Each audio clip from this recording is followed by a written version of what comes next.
clarificatory questions to the Yes, ma'am, resource but persons. I'm about to You may proceed. raise a manifestation, ma'am, about the SALN, ma'am.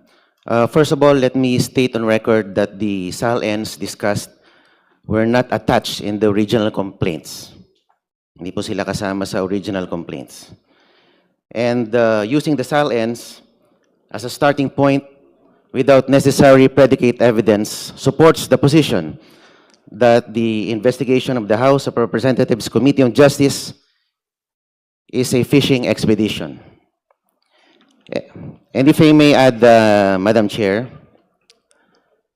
on the SALN issue, the complaint asks this committee to obtain bank records, SALNs, coordinate with the AMLC, and forensic accounting.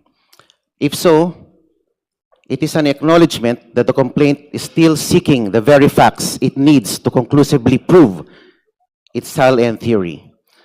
Ma'am, malaki po kasi yung pinagkaiba ng isang complaint that already alleges ultimate facts supported by evidence, and a complaint that substantially requests this committee to authorize this committee to investigate, and perhaps we will later find the proof.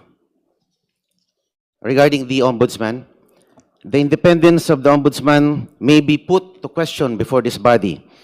The House of Representatives Committee on Justice summons the Ombudsman before the members of Congress and the public to present the statement of assets, liabilities, and net worth of the Vice President.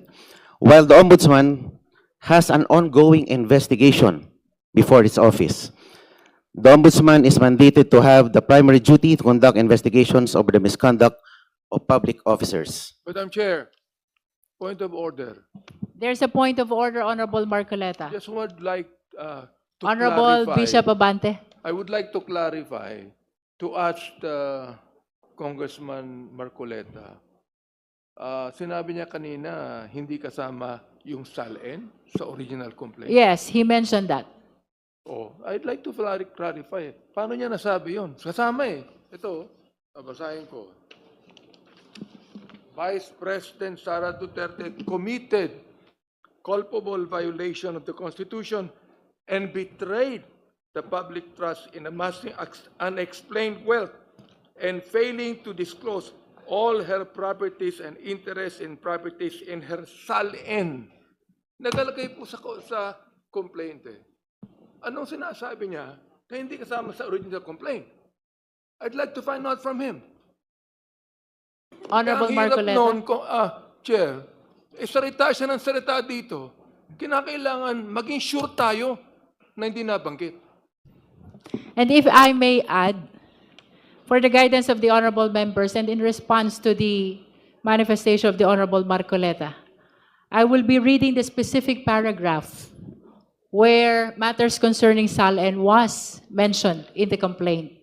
With regards to Sabale complaint, there are allegations in paragraph 107, 108, 109, and paragraphs 285 to 290. And for Cabrera complaint, may we refer the Honorable Marcoleta as well to paragraph 20.3, paragraph 76, paragraph 77, paragraph 232, paragraph 233, 234, 235, 236, 237, 238, 239, 240, 241, 242, and even from paragraphs 244 to 246. For the information of the Honorable Marcoleta, Yes, the ma'am. mentioned Binanggit po ang- paragraphs contained allegations which are relevant to the SALNs of the respondent. Yes, ma'am, it was mentioned, I think, very adequately, the word SALNs, but they were never attached to the original complaints.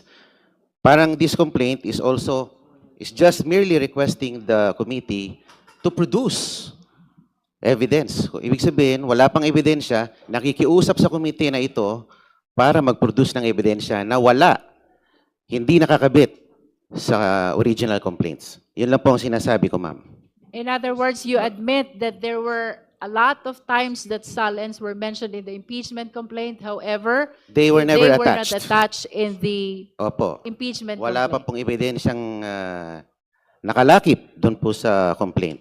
At ngayon pa lang po natin binubuksan dahil ito po ay kumbaga request ng complainant.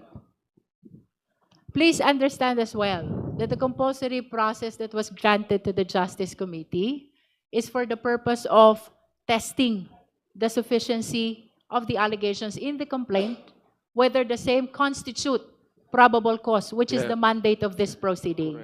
So, with all due respect, Honorable Marcoleta, it is our humble position that all the actions of this committee, including the issuance of subpoena of all these questioned Salens by Your Honor, is in accordance with the rules of impeachment, the Constitution, and even with the decisions of the Honorable Supreme Court.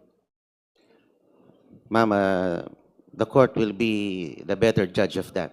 And that is why you should elevate that before the Honorable Court.